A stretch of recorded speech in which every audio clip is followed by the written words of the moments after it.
The betrayal hit me like a physical blow, thousands of miles away, on a beautiful Hawaiian beach. My own daughter-in-law, on my security camera, planning to steal my home right out from under me. And the cruelest part, she actually laughed, saying I was too old to fight back. They thought I was weak. They thought I'd just accept it. But what they didn't know was that I was already setting a trap that would leave them exposed, begging, and completely shattered. I was sitting on a balcony in Honolulu, the kind of place where the ocean hums and the sun melts into liquid gold, when my phone buzzed beside my iced tea. It was a notification from my home security system, motion detected, front hallway. I figured it was my cat sitter, maybe a package delivery I'd forgotten about. I casually opened the camera feed, barely glancing at the screen, until my eyes registered 3 figures standing in my foyer. Not strangers. No, it was my daughter-in-law, Rachel, her mother, and her father. None of them lived there. None of them had permission to enter. Yet, there they were, strolling around my home like it was some open house they'd already purchased. I watched as a man holding a clipboard, some kind of mover, stood near the staircase. Rachel's mother spoke, her voice muffled but audible. "So this whole upstairs is ours, right?" Then Rachel laughed. Actually laughed. It was a sound that scraped against my soul. "Oh yes," she said, so casually. "Once everything is inside, Mary won't make a scene. She's old. She'll just accept it." My heart didn't stop. It didn't race. It went completely, terrifyingly still. I turned up the volume with trembling fingers. Rachel continued, her voice filled with a chilling confidence. "We'll get everything moved before she comes back. By the time she lands Tuesday, it'll be done. She won't throw out my parents once they're settled in. She hates conflict." Her mother nodded, glancing around my living room, the very room my late husband and I built together during our retirement years. She was evaluating where she wanted her recliner positioned. I didn't drop my phone. I didn't gasp out loud. I froze, but not from fear. I froze from an icy clarity. All the little things I had brushed off over the last 2 years suddenly rearranged themselves in my mind like puzzle pieces finally clicking into place. Rachel suggesting I should downsize. Her casual comments about how big homes are wasted on elderly people. Her lingering glances at furniture that wasn't hers. The way she would walk through my rooms, touching things, measuring them with her eyes. They had been planning this.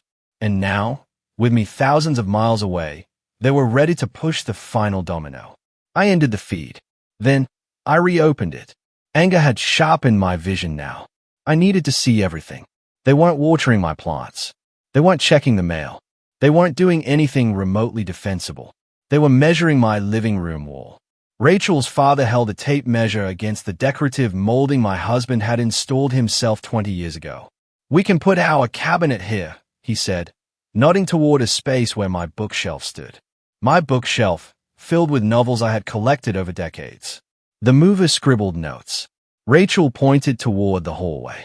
"My parents will take the master bedroom upstairs. Mary can stay in the smaller guest room downstairs. She doesn't need all that space anymore." I lowered the phone onto the balcony table. My vacation wasn't over, but something inside me was. Something had cracked open, and I couldn't close it again, even if I wanted to. For the first time, I admitted something I had been avoiding for years. They didn't see me as family. They saw me as real estate. My home wasn't a place they visited out of love. It was a property they were circling, waiting for the right moment to claim. And that moment, in their minds, was now. While I was gone. While I was defenseless. While I was supposed to be relaxing on a beautiful island, trusting that the people I loved most in the world respected the boundaries of my life. I wasn't going to call the police. Not yet. That would end the invasion. Yes, but it wouldn't end the pattern. The real enemy wasn't trespassing. It was entitlement. Entitlement that had been cultivated for years, nurtured by my son and his wife, fed by my inability to say no when they asked for help. Temporary fixes don't solve long-term rot. And this was rot. Deep, festering rot that had spread through the foundation of my relationship with my own child. No, I didn't want them arrested and released with a warning. I wanted them to show their true intentions fully, without me lifting a finger. I wanted them to walk so far into their own trap that there would be no excuses left. No apologies that could erase what they had planned. I wanted the truth exposed in a way that could never be denied. My hands didn't shake when I opened my airline app. I searched for the next available flight to Seattle. There was one leaving in 4 hours. A red-eye. Expensive. I didn't care. I booked it without hesitation. Then I sat back in my chair and watched the rest of the security footage in silence. Rachel's mother opened my kitchen cabinets, pointing out which dishes she wanted to keep and which ones could be donated. Donated my dishes. The mover carried boxes labeled master bedroom up my stairs. Rachel stood in the center of it all, directing traffic like a conductor, completely confident that I would never fight back because I never had. I had spent years being agreeable, being helpful, being the kind of mother and mother-in-law who said yes to every request, who funded every emergency, who swallowed every bit of disrespect with a smile because I thought that was what love looked like. But they had mistaken my kindness for weakness. They had mistaken my silence for surrender. They had mistaken my aid for helplessness. And that was going to be their biggest mistake. I stood up from the balcony chair, walked back into my hotel room, and began packing my suitcase. The sun was setting behind me, painting the sky in shades of gold and red. But I wasn't watching it anymore. My focus had shifted entirely. I was going home. And when I arrived, they were going to learn something about me they should have known all along. I wasn't too old to make a scene. I was just old enough to make it count. They thought I wouldn't fight back. They would soon learn how wrong they were. As I sat in that hotel room packing my bag, my mind kept circling back to one question. How did I get here? How did I become the kind of woman a daughter-in-law thought she could bulldoze? The answer wasn't simple. It never is when you've spent years ignoring small wounds until they become gaping holes. Rachel didn't start as a villain in my story. She started as a charming young woman who seemed genuinely interested in becoming part of our family. When Evan first introduced her, I was relieved, happy even. My son had struggled with relationships, and here was someone who seemed patient with him, kind, or so I thought. In the beginning, Rachel was everything you'd want in a future daughter-in-law. She complimented my cooking. She asked questions about my late husband. She sent pictures of their dates and always made sure to include little notes. Evan talks about you constantly. Mary, you raised such a wonderful man. I ate it up. I had been alone for years at that point, and the attention felt good. It felt like I mattered again, like I wasn't just a widow filling her days with book clubs and gardening. But looking back now, with the clarity that comes from betrayal, I see what I missed. Rachel wasn't building a relationship with me. She was building a file. She was learning what buttons to push, what words made me soften, what requests I couldn't say no to. The first request came 6 months before their wedding. Rachel called me one evening, her voice tight with stress. Mary, I hate to ask this, but we're a little short on the venue deposit. Just $2,000. I know it's a lot, but if we don't pay by Friday, we'll lose the date. $2,000 was a lot, but it was my son's wedding. I told myself this was what mothers did. They supported their children's milestones. I transferred the money that night. Rachel sent flowers the next day with a card that read, "You're the best mother-in-law anyone could ask for." I kept that card on my fridge for months. They never paid me back, but I didn't ask. Weddings are expensive. I understood. Then came the honeymoon fund. Then the down payment on their car. Then daycare for their first child. Each time Rachel approached me the same way. Sweet, grateful, just a little desperate. And each time I said yes because that's what family does, right? Except family also says thank you. Family also offers to pay you back. Family also helps you when you need it. Rachel's family did none of those things. Her gratitude became shorter with each request. The flowers stopped coming. The thank you notes turned into quick text messages. Got it. Thanks. And eventually, even those stopped. The requests just became expectations. I started noticing a pattern. Every time I saw Rachel, she had a new concern about my life. Not hers. Mine. Mary, are you sure you should be driving at night? Your reflexes aren't what they used to be. Mary, this house is so big for one person. Don't you feel lonely rattling around in here? Mary, Have you thought about what happens if you fall and no one's here to help you? At the time, I thought she was being thoughtful, concerned. Now I realize she was planting seeds. She was conditioning me to believe I needed help, that I was fragile, that living alone was dangerous. She was softening the ground so that when the time came, I'd welcome the idea of giving up my independence. Evan played his part, too, though I don't think he realized it. Whenever I hesitated on a request, he'd call, "Mom, Rachel's really stressed about this. Could you just help us out this once?" This once. It was never once. But I couldn't say no to my son, especially not when he made it sound like I was the solution to all their problems. Like my support was the only thing holding their life together. I became their safety net, their backup plan, their emergency fund, and they became comfortable letting me catch them every single time they stumbled. The worst part, I didn't even realize how much I had given until tonight. By the way, if you're still with me, make sure to hit subscribe. More unbelievable stories are coming. Sitting in that hotel room, I opened my banking app and started scrolling through old transactions. Transfers to Evan, payments to Rachel, charges I had covered when their cards were declined at family dinners. I grabbed the hotel notepad and started writing. Wedding expenses, $4,000. Car repairs, $3,000. Daycare, 6 months at $800 per month, $4,800. Rent assistance when they were between apartments, $9,000. Credit card payment when Rachel's hours got cut, $5,000. Furniture for their new place, $7,000. Medical bills, $3,000. Groceries during tight months, thousands more spread across years. The numbers climbed higher and higher until my hand cramped. The total sat at the bottom of the page like an accusation, $54,128. I stayed at it. That was more than a year of my retirement income, gone, funneled into the lives of two adults who never once offered to pay me back. Two adults who were at this very moment measuring my walls and deciding which rooms they'd claim for Rachel's parents.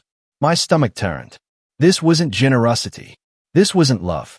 This wasn't even support. This was exploitation, carefully disguised as need. And I had let it happen. No, I had funded it. I had smiled through every request. I had reassured them that it was fine, that I was happy to help, that family takes care of each other. But the care only went one direction. When my roof leaked last spring, did they offer to help with repairs? No. Evan said they were too busy. When I mentioned feeling isolated after my book club disbanded, did Rachel invite me to spend time with them? No. She suggested I join a senior center. When I asked if they could help me move furniture so I could deep clean, did they show up? No. They sent a text saying they tried to come by next month. Next month never came. I wasn't family to them. I was a resource, an ATM with a pulse.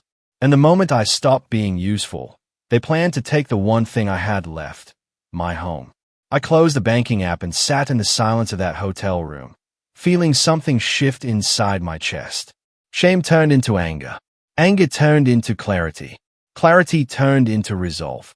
I wasn't going to scream. I wasn't going to cry. I wasn't going to beg them to see me as a human being instead of a means to an end. I was going to let them finish what they started. I was going to let them move everything in, settle her parents into my rooms, unpack their lives into my home. And then I was going to show them exactly what happens when you mistake silence for permission. I zipped my suitcase closed, picked up my phone, and checked my flight details. 4 hours until boarding. I ordered room service, ate methodically, and began organizing every receipt, every bank record, every text message where they had asked for money.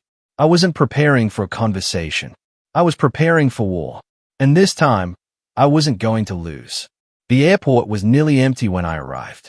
Late-night flights to Seattle aren't exactly popular, and I was grateful for the quiet. I needed space to think, space to plan, space to organize the storm that was building in my chest into something precise and undeniable. I checked my bag, cleared security, and found a seat near the gate where I could work undisturbed. My laptop came out first, then my phone, then the notepad where I had scribbled the initial financial tally back in the hotel room. $54,000. Even now, seeing it written in my own handwriting, It felt impossible.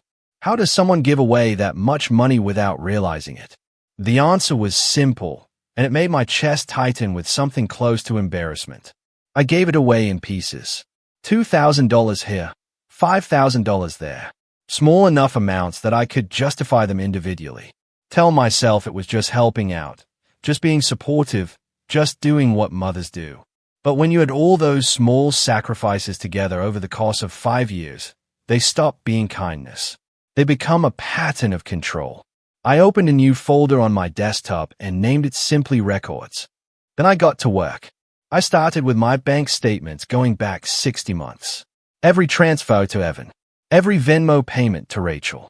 Every time I had covered a dinner bill because their cards were mysteriously declined. I copied each transaction into a spreadsheet. Date, amount, purpose. The purpose column was the hardest to fill in because half the time they hadn't even told me what the money was for, just that they needed it urgently. Always urgently.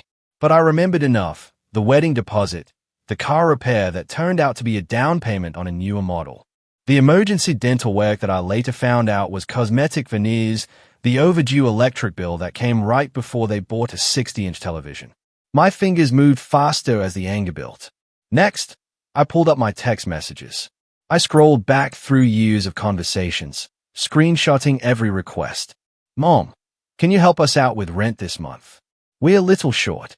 Mary, the kids need new shoes and we don't get paid until Friday. Can you cover? Hey, Mom, our credit card got declined at the grocery store. Can you send $200? I saved every single one. Then I went further. I searched my email for receipts. Anything I had purchased for them and never been reimbursed for. Furniture I had bought when they moved into their apartment. Gifts I had given that they had specifically requested. Expensive things they claimed were necessities. A crib, a stroller, a high chair, baby monitors, clothes, toys. Thousands of dollars in items that weren't gifts at all. They were requirements, things Rachel told me they absolutely needed. And if I didn't buy them, I was being unsupportive. The spreadsheet grew longer and longer. By the time boarding was announced, I had documented every dollar, $54,128. The number sat at the bottom of the screen, cold and factual. I saved the file, backed it up to the cloud, emailed a copy to myself. Then I sat back in my seat and stared at it. This was the cost of being too agreeable, too trusting, too willing to believe that people you love would never take advantage of you. For the first time, I let myself say it out loud, quietly under my breath as passengers filed past me toward the gate. I was exploited. Not helped. Not needed. Exploited. They saw my kindness and turned it into a subscription service. Automatic. Expected. Endless. And when the money wasn't enough anymore, they came for the house. I boarded the plane feeling something I hadn't felt in years. Certainty. I wasn't confused anymore. I wasn't second-guessing myself. I wasn't wondering if maybe I was overreacting or being too sensitive. I knew exactly what had happened, and I knew exactly what I was going to do about it. The flight was 5 hours. I didn't sleep. Instead, I created a second document. This one wasn't about money. It was about evidence. I went through my security camera footage frame by frame, taking screenshots of everything. Rachel measuring the walls. Her father pointing at my furniture, discussing what to remove. Her mother opening my kitchen cabinets, deciding what to keep. The mover carrying boxes labeled for my upstairs bedrooms. Evan standing in the background, hands in his pockets, fully aware of what was happening. Each image was dated and time-stamped by the camera system. Undeniable proof that this wasn't a misunderstanding or miscommunication. It was planned, deliberate, coordinated. I organized the images into a folder and added them to the financial records. Then I drafted a timeline, a simple chronological account of how we got here, starting with the first financial request 5 years ago and ending with tonight's footage of them moving into my home without permission. No emotional language, no accusations, just facts, dates, amounts, actions. By the time the plane began its descent into Seattle, I had built a case so airtight that no amount of crying or apologizing or playing the family card could dismantle it. The shame I had felt earlier was gone. In its place was something sharper, colder, resolve. I looked out the window as the city lights came into view below. Dawn was still an hour away. The sky was that deep blue that comes just before sunrise, and the world below looked quiet, peaceful. But I wasn't peaceful. I was a woman who had just spent 5 hours documenting every way her family had betrayed her trust. And I wasn't finished yet. I checked my phone as the wheels touched down. No messages from Evan. No calls from Rachel. They had no idea I was coming.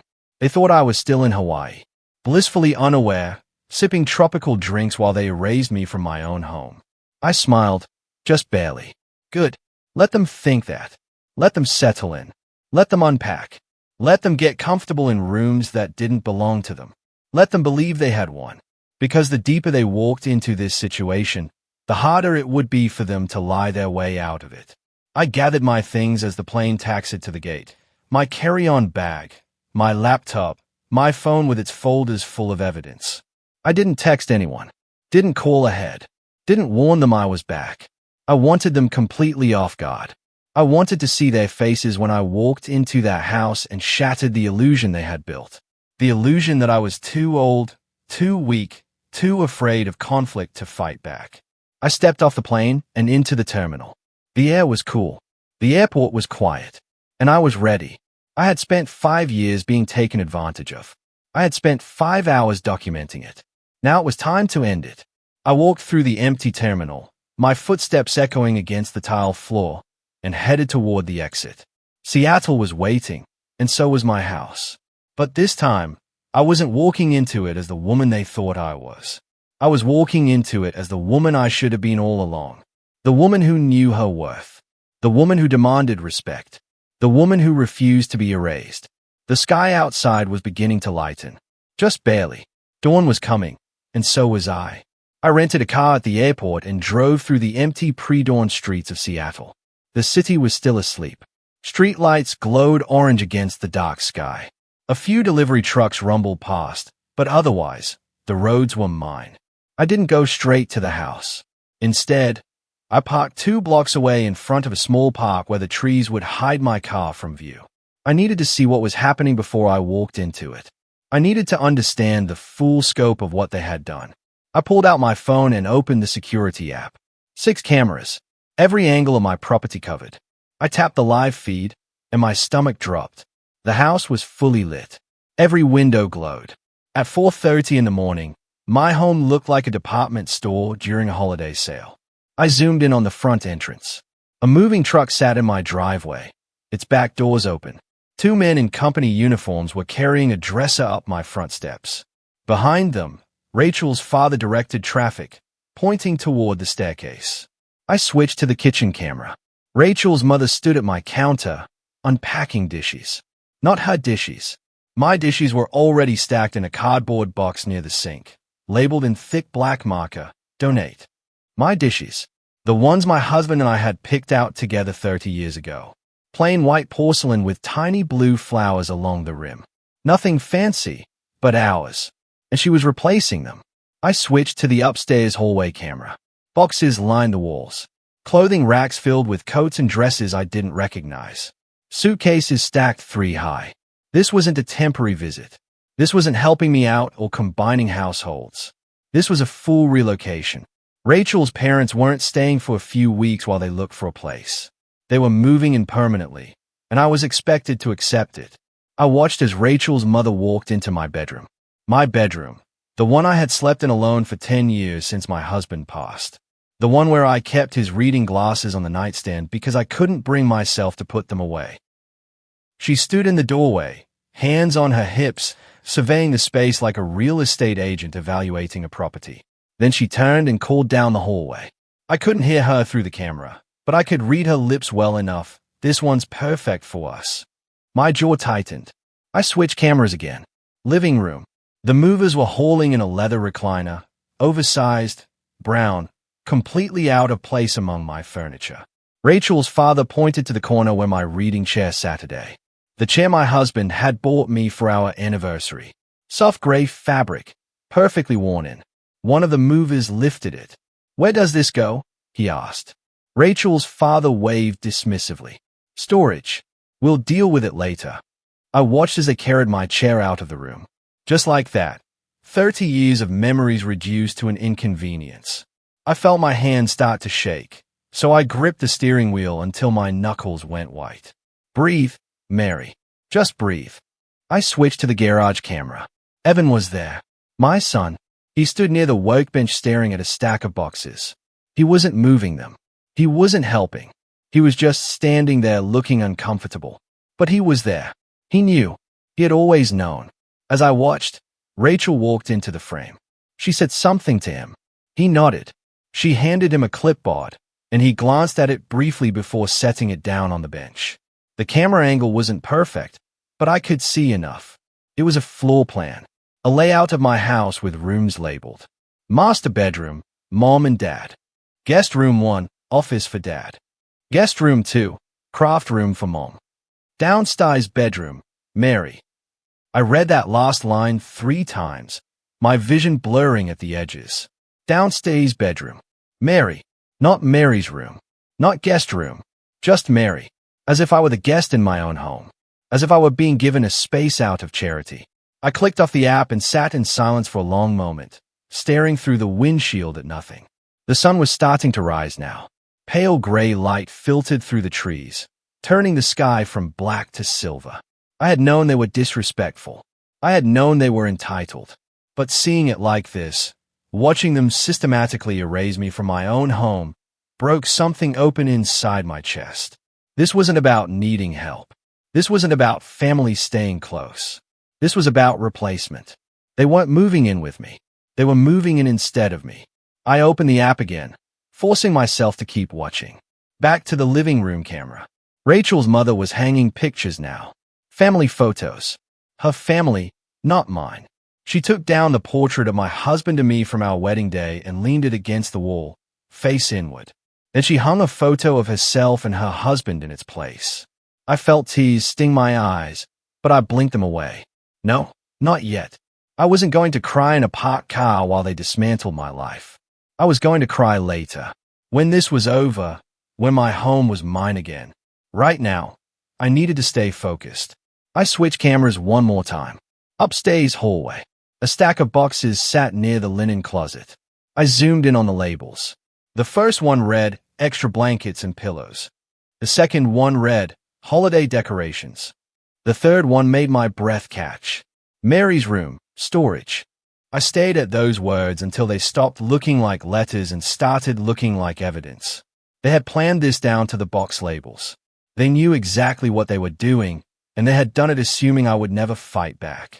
Assuming I would come home, see the situation, and quietly accept my new role as the elderly woman living in the back bedroom, grateful for whatever space they allowed me to occupy. I closed the app and set my phone down in the cup holder. My hands were steady now. The shaking had stopped. The tears had dried before they could fall. What remained was something cold and clear and entirely focused. They had made their choice. Now, I was going to make mine. I started the car and pulled out of the parking spot, but I didn't drive toward the house. Not yet. First, I had preparations to make. I needed new locks. All of them. Front door, back door, side entrance, garage. I needed documentation, photos, printed records, everything organized and ready to present. I needed a plan that was airtight, foolproof, and impossible to argue against. I drove toward the hardware store. Even though it wouldn't open for another 2 hours, that was fine. I could wait in the parking lot. I could organize my thoughts. I could rehearse what I would say when the moment came because the moment was coming soon. And when it arrived, I wanted to be ready. Not emotional, not frantic, not desperate. Ready the way you are when you've spent 5 hours on a plane documenting every betrayal. The way you are when you've watched your own family erase you in real time. The way you are when you finally understand that kindness without boundaries is just permission to be used. I pulled into the hardware store parking lot and turned off the engine. The sky was lighter now. Morning was here, and so was I. They thought I was still in Hawaii. They thought I wouldn't find out until it was too late. They thought wrong. I leaned back in the seat and watched the sun rise over the parking lot, painting the clouds in shades of pink and gold. It was going to be a beautiful day, and by the end of it, my home would be mine again. The hardware store opened at 6. I was the first customer through the door. The young man behind the counter looked surprised to see anyone so early, but I didn't waste time with pleasantries. I walked straight to the lock aisle and started selecting what I needed. Deadbolts, high security, 4 of them. A complete lock set for the front door, another for the back, a third for the side entrance, and a heavy-duty mechanism for the garage. The man watched me load my cart, clearly curious, but too polite to ask. I didn't explain. At the register, I added one more item, a small toolkit with everything I'd need to install the locks myself if necessary. I'd watched my husband do it enough times over the years. I could manage. Big project, the cashier asked as he rang up my purchases. You could say that, I replied. He handed me the receipt, and I left. Next stop, the storage facility. I had reserved a unit online during the flight, and now I needed to finalize the paperwork. The facility was only 10 minutes from my house, which made it perfect for what I had planned. The manager met me at the office, a middle-aged woman with kind eyes and a no-nonsense attitude. You're Mary Cross? She asked, glancing at her computer screen. I am. You reserved a 10 by 10 unit, climate-controlled. Is that still what you need? Yes. She slid the contract across the desk. I signed without reading it. I didn't care about the fine print. I just needed a secure place to store the things that mattered most. Things Rachel's parents couldn't touch. Things that were mine and would stay mine. The manager handed me 2 keys. Unit 42. Down the hallway, 3rd door on the left. You'll pay through the end of the year. I thanked her and drove my rental car to the unit. It was empty, clean, perfect. I made a mental list of what I'd move here later today. My husband's belongings from the upstairs closet, photo albums, important documents, anything with sentimental value that I couldn't risk them damaging or discarding while I dealt with the confrontation ahead. Because there would be a confrontation, and I needed to make sure that when it happened, nothing irreplaceable was left in their reach. I locked the unit and headed back to the car. Next on my list, the police station. I know what you're thinking. Why not just call the police right now? Why not have them removed immediately? Because that wouldn't solve the real problem. If I called the police now, Rachel would spin a story. She'd claim it was a misunderstanding, that she thought I had given permission, that we were family and this was just a miscommunication. And Evan would back her up. They'd apologize. They'd leave. They'd regroup. And in 6 months, they'd try again. Maybe more subtly. Maybe with a different approach. No, I needed them to go so far that there was no explaining it away, no softening it, no claiming it was anything other than what it was, a calculated invasion. I parked outside the police station and walked inside. The officer at the front desk looked up. Can I help you? I'd like to update my home security settings to include automatic police notification for unauthorized entry, I said calmly. He directed me to a community liaison officer who handled that sort of thing. She was a woman in her 40s, professional and efficient. She explained how the system worked. If my security cameras detected forced entry or triggered certain alerts, the system could automatically notify the police department. It's usually used for vacation homes or people who travel frequently, she said. Do you travel often? I do. I lied smoothly.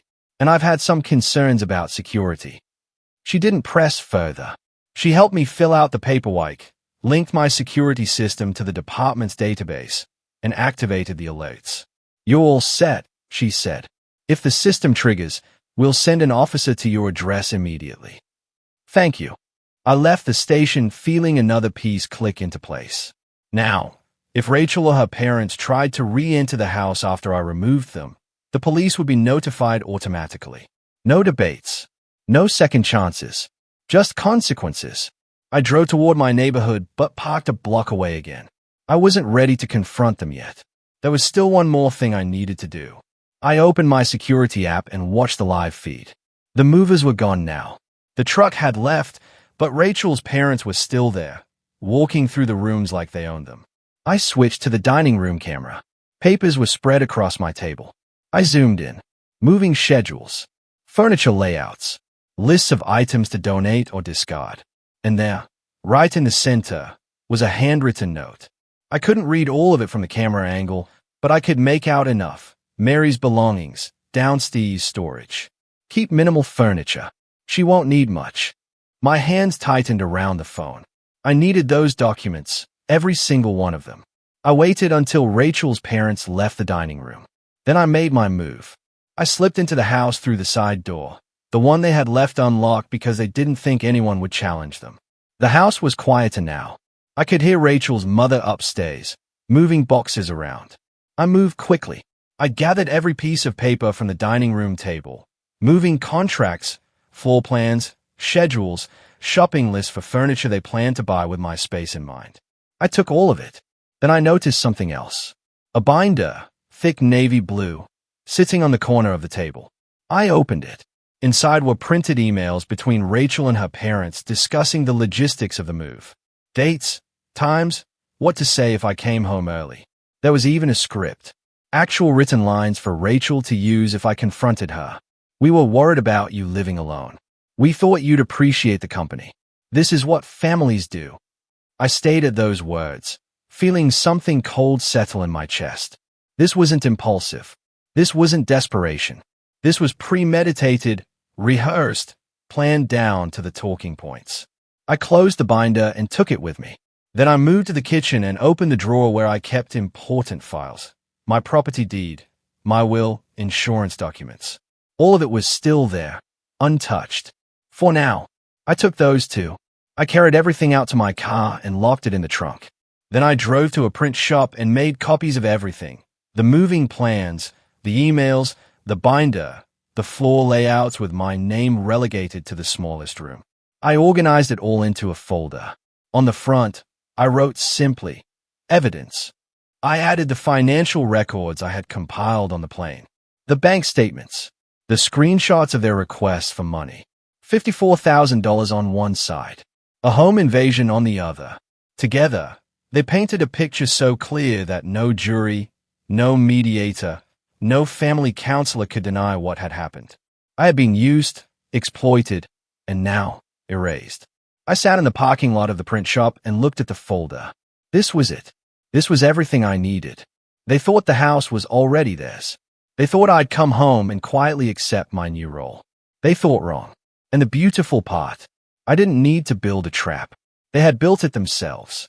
Every document, every email, every box labeled with my things marked for storage. They had handed me the evidence. All I had to do now was use it. I started the car and drove back toward my neighborhood. This time I wasn't stopping a block away. This time I was going home. And when I walked through that door, everything was going to change. They thought I was weak. They were about to learn the truth. I pulled onto my street just after 9 in the morning. The moving truck was back. It sat in my driveway like a monument to their audacity. Its rear doors open, ramp extended. 2 movers were carrying a massive sectional sofa up my front walkway. Rachel's father stood near the mailbox, gesturing toward the house, directing them where to place it. I parked at the curb and turned off the engine. For a moment, I just sat there, watching. Rachel's mother emerged from the front door carrying a potted plant. She set it on the porch railing, adjusting its position like she was staging a home for sale. My home, my porch, my railing. I took a deep breath, grabbed the evidence folder from the passenger seat, and stepped out of the car. The sound of the car door closing made Rachel's father glance up. He saw me. His expression shifted from casual confidence to confusion in less than a second. "Mary," he called out, uncertain. I didn't answer. I just started walking toward the house. That's when Rachel appeared in the doorway. She froze. Literally froze. One hand still on the doorframe, her mouth slightly open. "Mary," she said, her voice thin and high. "You weren't supposed to be back until Tuesday." "Plans changed," I said evenly. The movers stopped mid-lift. The sofa suspended between them. They looked at each other, then at Rachel, clearly sensing the tension. Rachel's mother stepped forward, her face already arranging itself into a smile. "Mary, sweetheart, what a surprise. We were just getting settled. We wanted it to be a nice surprise for you when you got back." I looked at her directly. "A surprise," I repeated. "Yes," she continued, her voice taking on that syrupy tone people use when they're trying to manipulate someone. "We know how hard it's been for you living in this big house all alone. We thought having family around would make you feel safer, more comfortable. Comfortable, I said quietly. She nodded eagerly, misreading my calm as acceptance. Exactly. You've been so generous with us over the years. This is our way of giving back, taking care of you. Behind her, I saw Evan emerge from the garage. He was carrying a rolled-up area rug, sweat on his forehead. When he saw me, the rug slipped from his hands and hit the concrete with a dull thump. "Mom," he said, "what are you doing here?" I turned to face him fully. "What am I doing here?" I asked, keeping my voice steady. "Evan, this is my home." He opened his mouth, closed it, looked at Rachel for help.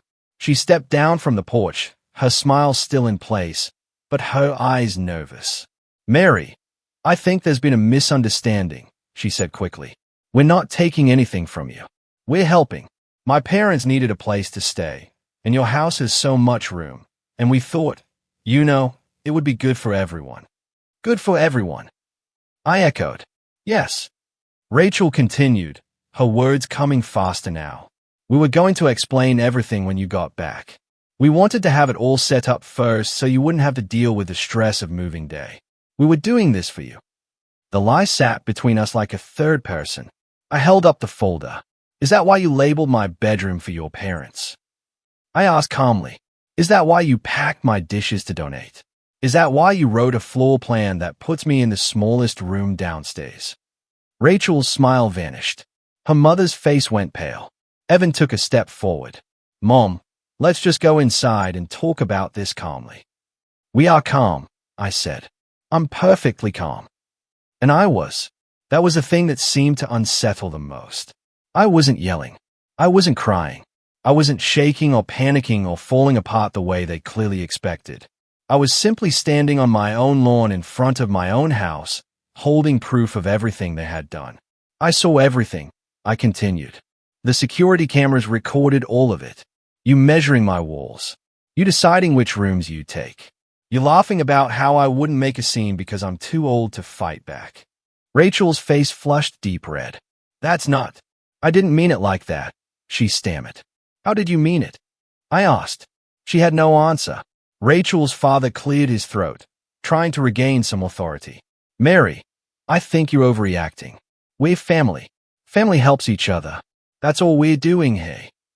"Family asks permission," I said. "Family respects boundaries. Family doesn't break into someone's home and start moving in while they're out of town." "We didn't break in."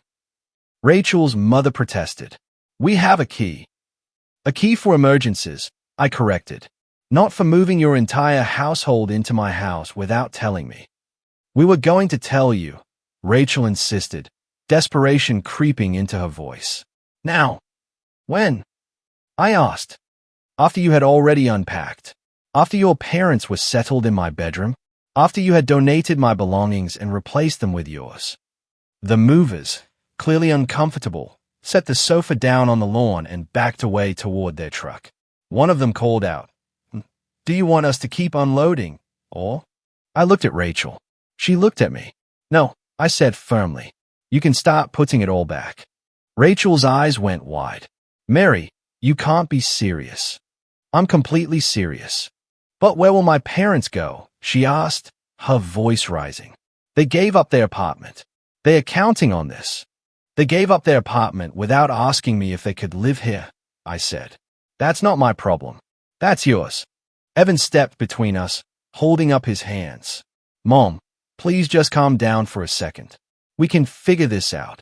"I am calm," I repeated. "And there's nothing to figure out. This is my house.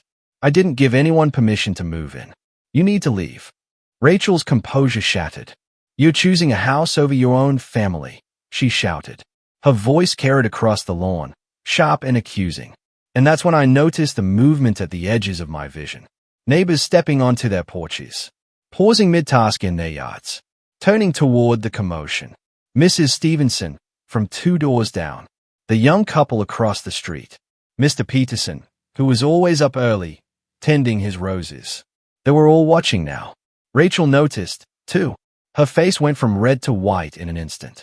"Let's go inside," she hissed. "This is private." "No," I said clearly. "We're staying right here." Because I wanted witnesses. I wanted everyone on this street to see what was happening. I wanted it public, undeniable, impossible to rewrite later into some story where I was the unreasonable one. Rachel's mother grabbed her husband's arm. Maybe we should just go, she whispered. But Rachel wasn't done. You're going to embarrass us in front of the whole neighborhood, she demanded. I'm not embarrassing you, I said. You did that yourself when you tried to steal my house. The word hung in the air. Steal. Evan flinched. Mom, that's not fair. We weren't stealing anything. I opened the folder and pulled out the first document. The floor plan with my name relegated to the downstairs bedroom. I held it up so everyone could see. This is fair, I said. I held the floor plan higher, turning it so the neighbors could see. This, I said, my voice steady but loud enough to carry, is a layout my daughter-in-law created while I was in Hawaii. It shows which rooms her parents would take, which rooms would become their office and craft space, and where I would sleep. I pointed to the small notation in the corner, downstairs bedroom. Mary. More neighbors emerged now. The street was filling with witnesses. Rachel lunged forward, trying to grab the paper from my hands. That's private. I stepped back smoothly, keeping it out of her reach. Private. I repeated. You drew up plans for my house without my knowledge, but now you want privacy. Her face was scarlet now, a mix of rage and humiliation. You're twisting everything, she said, her voice shaking. We were trying to help you. You're making us look like criminals. I'm not making you look like anything, I replied. I'm showing people what you did. Evan moved closer, his hands raised in a placating gesture. Mom, everyone's watching. Can we please just go inside and talk about this like adults? I looked at him directly. Adults ask permission before moving into someone else's home, I said. Adults don't plan an invasion and hope the victim is too polite to fight back. His face crumpled. He opened his mouth to respond, but nothing came out. I pulled another document from the folder. The email chain between Rachel and her parents dated 3 weeks ago, discussing logistics. Should we tell Mary beforehand, or just do it while she's gone? Rachel's mother had written. Rachel's response, easier to ask forgiveness than permission. Once we're in, she won't kick us out. I read it aloud, slowly, clearly. The neighbors shifted uncomfortably. A few whispered to each other. Rachel's mother went pale. That was taken out of context. What context? I asked. What context makes it acceptable to invade someone's home? She had no answer. Rachel's father stepped forward, trying to take control of the situation. Mary, you're being unreasonable. We're family. Family doesn't treat each other like this. You're absolutely right, I said. Family doesn't treat each other like this. I pulled out the next document, the financial ledger. 5 years of transactions. Every loan. Every emergency. Every time they had asked for money and never paid it back. $54,128, I said loud enough for everyone to hear. That's how much I've given to my son and his wife over the past 5 years. Gasps rippled through the crowd. Evan's eyes went wide. Mom, don't. Don't what? I asked. Don't tell the truth. Don't show people how you treated me like an ATM while planning to take my house. Rachel tried to interrupt. Those were loans. We were going to pay you back. Were you? I asked, flipping to a page in the ledger. Because I have text messages where I asked about repayment, and you told me family doesn't keep score. She went silent. I continued. Family doesn't keep score. That's what you said over and over. Every time I mention the money. Family doesn't keep score. I looked up from the folder, meeting her eyes. But family also doesn't exploit each other, I said. Family doesn't manipulate. Family doesn't measure your walls and plan which rooms to claim while you're on vacation. The neighbors were fully engaged now. I could see some of them nodding. Others looked horrified. Rachel spun toward them, her voice desperate. She's making this sound worse than it is.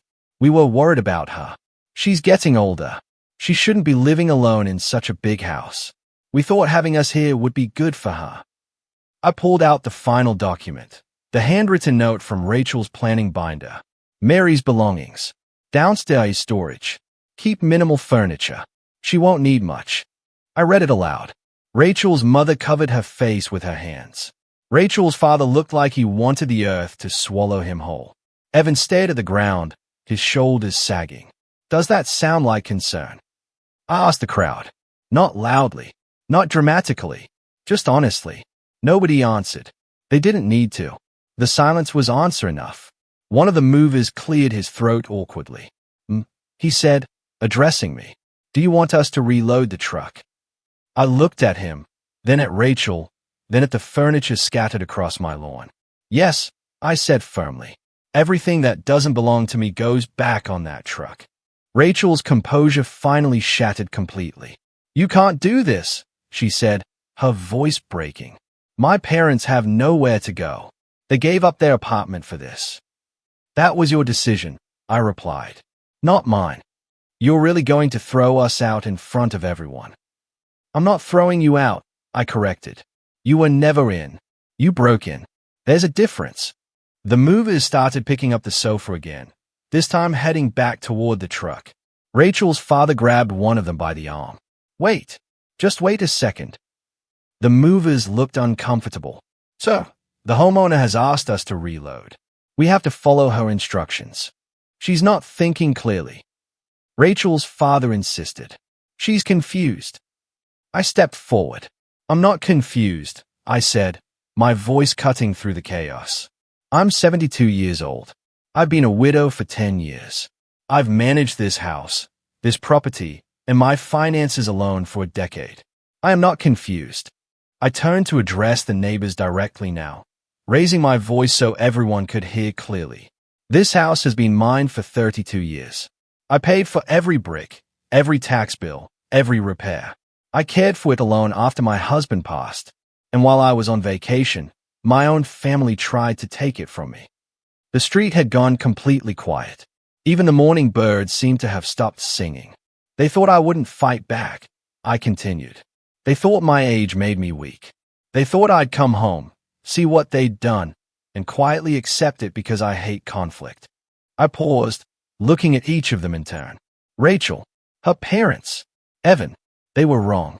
Rachel was crying now, tears streaming down her face, but they weren't tears of remorse. They were tears of humiliation. She had been exposed in front of the entire neighborhood, and there was no talking her way out of it. Her mother tried one last time. Mary, please. We made a mistake. We're sorry, but you're family. Doesn't that mean anything? I met her eyes. Family means respect, I said quietly, and you've shown me none. The movers continued loading. Box after box. Furniture piece after furniture piece.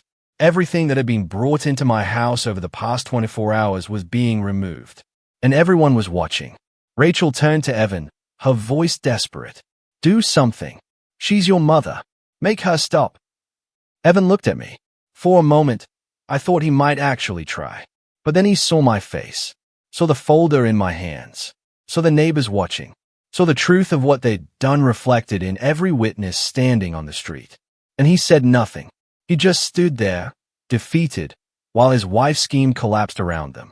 The movers worked efficiently, clearing my lawn, and I stood in the center of it all, holding my evidence, refusing to back down. They had tried to erase me. Instead, they had exposed themselves. Rachel wiped her eyes with the back of her hand, taking a shaky breath. When she spoke again, her voice had changed. The desperation was still there, but now it was wrapped in something else, a practiced tone, the kind someone uses when they're trying to rewrite history in real time. Mary, I think you're misunderstanding our intentions, she said, composing herself. Everything we did for you. We were helping you. I didn't respond. I just waited. She took my silence as permission to continue. You've been so lonely since Dad passed, she said, her voice softening into something that might have sounded caring if I didn't know better. You talk about it all the time. How quiet the house is, how empty it feels. We thought having my parents here would give you companionship, people to talk to, family around you. She looked at the neighbors, playing to her audience. That's all we wanted, she continued. To make sure Mary wasn't alone anymore. To fill this big house with life and love again.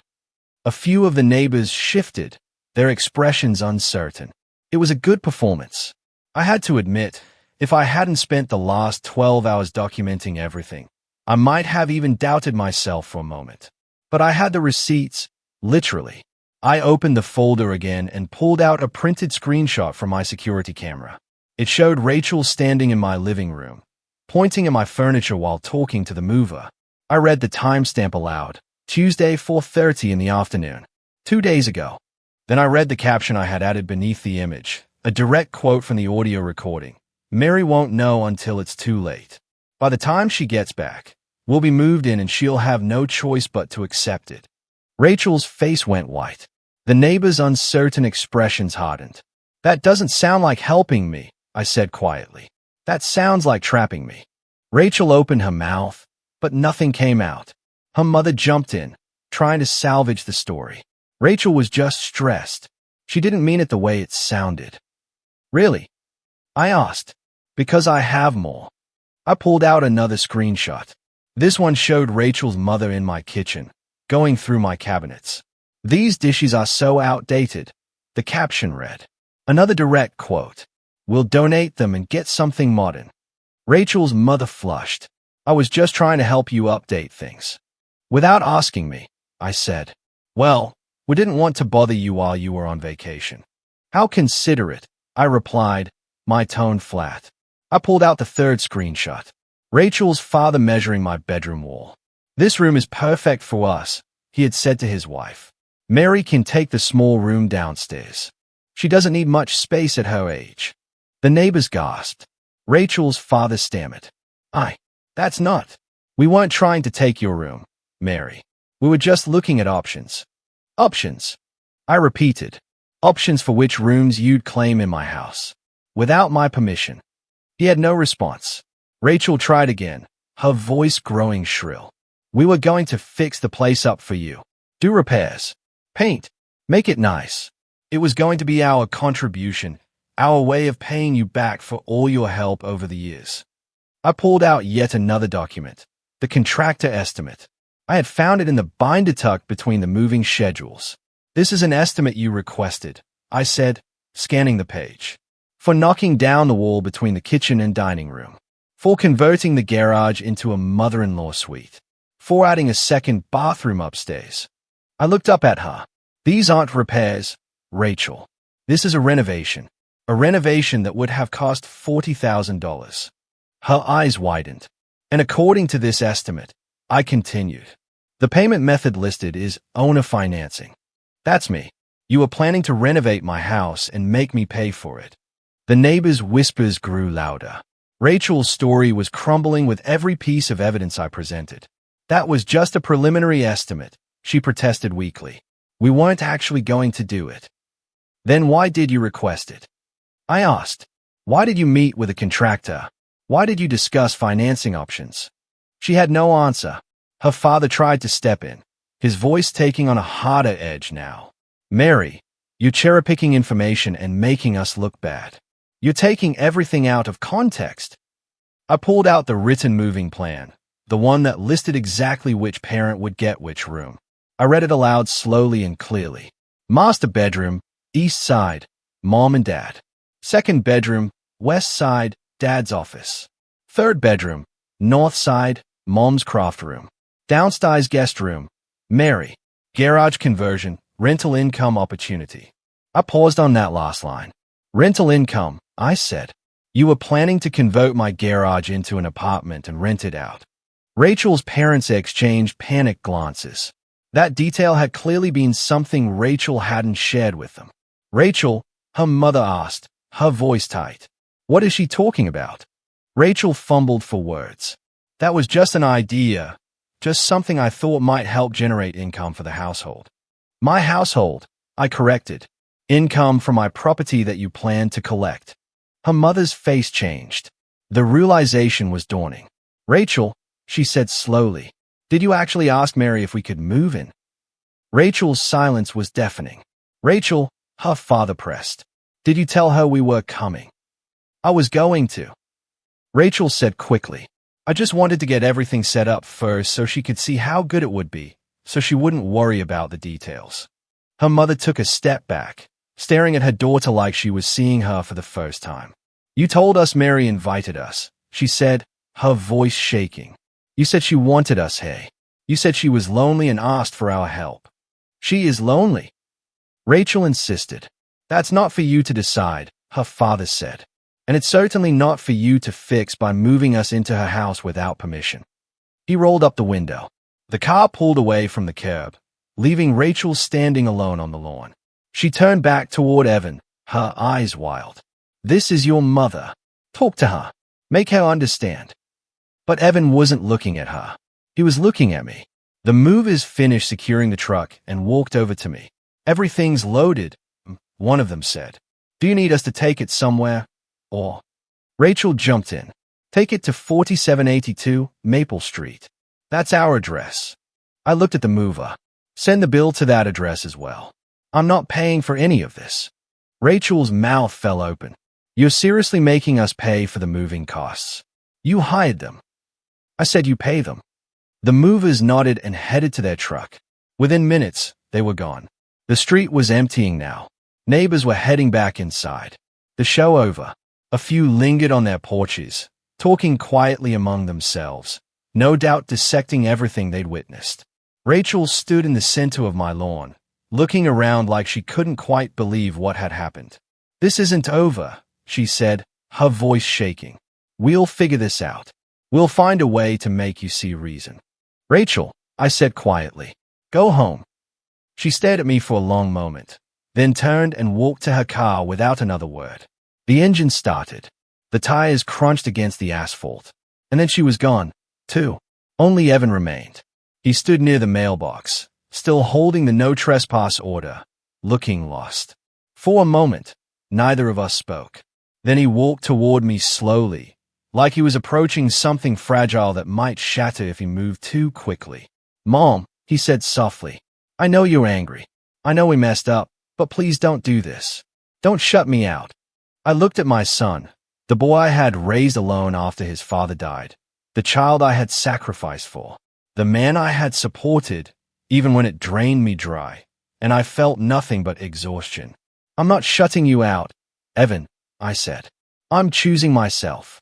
"What does that even mean?" "It means I won't be raised in my own home," I said. "It means I won't be treated like an obstacle to your plans. It means I deserve respect. And if you can't give me that, then you don't get access to my life." His face twisted. "You're my mother. You're supposed to forgive me. That's what mothers do." "Mothers also teach their children accountability," I said. "And right now you need to learn that your actions have consequences." "So what? You're just going to cut me off? Pretend I don't exist?" "I'm not cutting you off," I said. "I'm putting up boundaries. Boundaries I should have put up years ago." He shook his head, frustration bleeding into his voice. "You don't understand what you're doing. Rachel's family is furious. They're going to blame me for this. Her parents have nowhere to go. Rachel's going to be impossible to live with. You're ruining my life." "I'm not ruining your life," I said calmly. "I'm refusing to let you ruin mine." He stared at me, and I saw something shift in his expression. The last trace of hope faded. In its place came something harder, colder. "Fine," he said, his voice tight. "If that's how you want it, fine. But don't come crying to us when you're lonely and realize you need family. Don't expect us to drop everything and come running when you fall or get sick or can't take care of yourself anymore." It was meant to hurt. It was meant to scare me. It was meant to make me reconsider. But all it did was prove I had made the right decision. "I won't," I said simply. He flinched like he'd expected a different response. "You're really going to choose a house over your own son?" "I'm choosing myself over people who don't respect me," I said. "There's a difference." He stood there for another moment, waiting for me to cave, waiting for me to soften, waiting for me to be the mother who always said yes, who always gave in, who always put everyone else first. But that mother was gone, and in her place stood someone he didn't recognize, someone who knew her worth, someone who demanded respect, someone who refused to be manipulated. He turned and walked to his car without another word. I watched him drive away, and then I was alone. The street was quiet again. The neighbors had gone inside. The morning sun had climbed higher in the sky, warming the air. I stood on my lawn for a moment, surrounded by the remnants of what had almost been taken from me. Tire marks in the grass from the moving truck, footprints in the flower beds, a few scattered packing materials the movers had missed. Evidence of the invasion, but also evidence that I had stopped it. I walked up the front steps, pulled out my new keys, and unlocked the door. The house was quiet when I stepped inside. Not empty, quiet. There's a difference. Empty feels hollow, lonely, sad. Quiet feels peaceful, safe, mine. I closed the door behind me and turned the deadbolt. The click echoed through the hallway. Final, definitive, protective. I walked through the rooms slowly, taking inventory. The kitchen, where my dishes were still packed in boxes, but at least they were still here. The living room, where my furniture remained, no longer threatened by replacement. The staircase leading to bedrooms that belonged to me and no one else. I walked upstairs and stood in the doorway of my bedroom. The room Rachel's parents had claimed. The room where my husband's reading glasses still sat on the nightstand. The room that was mine. I sat on the edge of the bed and let out a long, slow breath. For the first time in years, the air in my house felt like it belonged to me. No manipulation, no guilt, no demands disguised as concern. Just silence. And in that silence, I found something I hadn't felt in a very long time. Freedom. I spent the rest of that day putting my house back in order. It sounds simple when I say it like that, but the work was more than physical. It was emotional. Every room I entered held evidence of the violation. Every drawer I opened reminded me of what they had planned. But I moved through it methodically, refusing to let the anger consume me. I started in the kitchen. The boxes Rachel's mother had packed sat near the sink. My dishes wrapped in newspaper and labeled for donation. I unpacked every single one. The white porcelain plates with blue flowers. The coffee mugs my husband had collected from every place we'd ever traveled. The serving bowl we'd used for 30 years of family dinners. I washed each piece carefully, even though they weren't dirty, and put them back in their rightful places. The cabinets looked like mine again. Next, I tackled the living room. The furniture was still arranged properly since they hadn't had time to rearrange everything, but there were traces of them everywhere. Marks on the floor where the movers had set down the sectional sofa. Indentations in the carpet from furniture that had been moved and then removed. I vacuumed. I dusted. I opened the windows and let fresh air chase away the feeling of intrusion. On the mantel, I found that Rachel's mother had moved a framed photo of my husband and me. It was face down, tucked behind a decorative vase, like something to be hidden. I picked it up and set it back where it belonged, center stage, where it had always been. I moved upstairs next. The hallway was still cluttered with their boxes, the ones they hadn't had time to unpack before I arrived. I dragged each one to the garage, stacking them near the door for when they eventually came to collect their belongings. If they came to collect them, part of me suspected they'd simply abandon everything, too embarrassed to face me again. That was fine. I'd donate it all eventually. In my bedroom, I stood for a moment, just looking around. This was the space they had claimed for Rachel's parents. The room where I had slept beside my husband for 20 years before he passed. The room where I had cried myself to sleep after his funeral. The room where I had slowly learned to live alone. And they had tried to take it. I opened the closet and found some of Rachel's mother's clothing already hanging there. Dresses, blouses, shoes lined up on the floor. I pulled everything out and added it to the boxes in the garage. Then I reorganized my own clothes, spreading them out so they filled the space properly instead of being crammed into one corner to make room for someone else. The closet looked right again. I moved to the nightstand and picked up my husband's reading glasses. They were exactly where I had left them 10 years ago, folded carefully, waiting. For a long time, people told me I should put them away, that keeping them out was unhealthy, that I needed to move on. But those glasses weren't about being stuck in the past.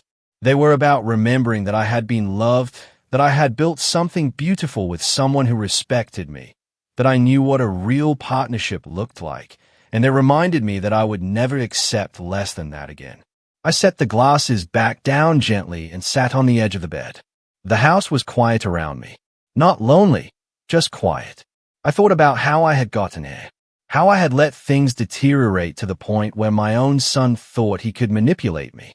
where my daughter-in-law believed she could invade my home and I'd simply accept it. The truth settled over me like a weight. I had mistaken weakness for kindness. For years, I had said yes to every request because I thought that's what good mothers did. Good mothers sacrificed. Good mothers gave endlessly. Good mothers never set boundaries because boundaries meant you didn't love your family enough. But all that generosity without limits had done was teach them that I had no limits. It had taught them that they could take and take and take, and I would never stop them. It had taught them that my needs didn't matter, that my home didn't matter, that I didn't matter. And the worst part was that I had taught them this. Not intentionally, but through every yes when I should have said no. Through every boundary I didn't enforce. Through every time I swallowed my discomfort because I didn't want to cause conflict. I had opened the door to my own exploitation, and they had walked right through it. But that stopped now. I stood up and walked to my desk in the corner of the room. I pulled out my will, my power of attorney documents, my advance directives, everything that detailed what would happen to my estate when I passed. Evan was listed as executor. Rachel was listed as secondary beneficiary. I took a pen and began making notes in the margins. Changes I would make when I met with my attorney next week. Changes that would reflect my new reality. I wasn't cutting Evan out entirely. He was still my son. But I was adding protections, stipulations, safeguards that would prevent anyone from using my death as an opportunity to claim what I had built. My house would go into a trust. My finances would be managed by a professional. My belongings would be distributed according to my wishes, not theirs. I was taking control of my future, even the parts one wouldn't be alive to see. When I finished, I filed the documents away and turned my attention to something I had neglected for far too long, my social life. For years, I had centered my entire world around being useful to Evan and Rachel, around being available whenever they needed something, around proving that I was a good mother by constantly giving. But in doing that, I had let other relationships fade. Friend from my book club, neighbors I used to have coffee with, women I had volunteered alongside at the community center. I had pushed them all to the background because family came first. But family had taken everything and given nothing back. It was time to rebuild. I opened my laptop and sent an email to Margaret, a woman I had been close with years ago before life got busy, before Evan's constant needs consumed all my time and energy. "Hi, Margaret," I typed. "It's been too long. I'd love to catch up over coffee if you're available. Let me know when works for you." I sent similar messages to 3 other women. Then I looked up local volunteer opportunities, book clubs, walking groups, anything that would connect me to people who saw me as more than a resource. By the time the sun started to set, I had plans for the coming weeks. Coffee with Margaret on Thursday, a new book club meeting on Saturday, a volunteer orientation at the library the following Tuesday. I was building a life that didn't revolve around being needed, a life that revolved around being valued. There's a difference. Being needed means people only show up when they want something. Being valued means people show up because they enjoy your company. I had spent too many years being needed. It was time to be valued. I walked downstairs and made myself dinner. Something simple. Pasta with vegetables and garlic bread. I ate at the dining room table, not in front of the television, not standing at the counter. I set a proper place setting. I poured myself a glass of wine. I took my time because this was my house, my table, my life, and I was done apologizing for taking up space in it. After dinner, I washed the dishes and stood at the kitchen window looking out at the yard. The grass needed mowing. The garden needed weeding. There were projects to do, repairs to make, life to be lived. But for the first time in years, I felt excited about it. Not burdened. Excited. This house wasn't a responsibility I had to manage alone. It was a gift I got to enjoy, and I was going to enjoy every single moment of it. 3 weeks passed. The kind of quiet, unremarkable weeks that used to feel empty, but now felt like peace. I settled into a rhythm I hadn't experienced in years. Morning coffee on the back porch. Afternoons spent reading or working in the garden. Evenings with friends I had reconnected with or new people I was meeting through the book club and volunteer work. My house became mine again in ways that went beyond ownership. It became a sanctuary. Every morning I woke up knowing that no one would show up unannounced with demands disguised as emergencies. No one would guilt me into opening my wallet or my home. No one would treat my generosity like an entitlement. The silence was glorious. Margaret came over for coffee that first Thursday, and we talked for 3 hours. She told me about her life, her grandchildren, her recent trip to the coast, and then she asked about me. Not about Evan. Not about whether I was lonely. She asked about me. What I was reading. What I was planning for the summer. What made me happy. It was such a simple thing, being asked about my own life, but it felt revolutionary. By the second week, I had joined the walking group that met at the park every Tuesday and Saturday morning. 7 women, all around my age, all with stories of their own. We walked 3 miles, talked about everything and nothing, and supported each other without keeping score. One of them, Patricia, mentioned she was looking for help organizing a fundraiser for the local literacy program. I volunteered immediately, not because I felt obligated, but because I wanted to. There's a difference. I heard updates about Rachel and her family through the neighborhood grapevine. Mrs. Stevenson mentioned she had seen Rachel's parents at a hotel near the highway. They had stayed there for a week before finding a small apartment across town. It wasn't much from what I heard. 1 bedroom, far from their daughter, expensive for what it offered, but it was theirs, and it wasn't mine. I felt no satisfaction in their struggle, but I felt no guilt either. They had made choices based on lies Rachel told them. Those choices had consequences, and those consequences were not my responsibility to fix.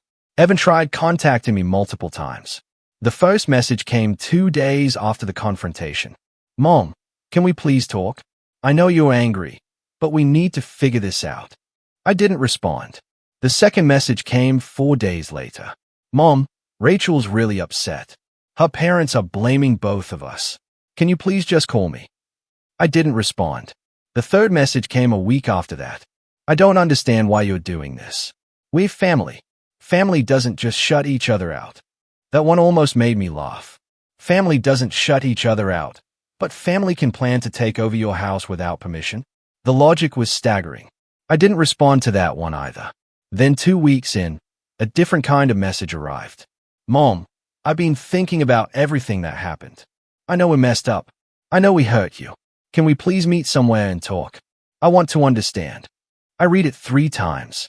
There was something different in the tone, something that felt less like manipulation and more like actual reflection. But I still didn't respond. Not because I didn't care, but because words were cheap. Evan had spent years saying the right things while doing the wrong things. Apologies meant nothing if the behavior didn't change.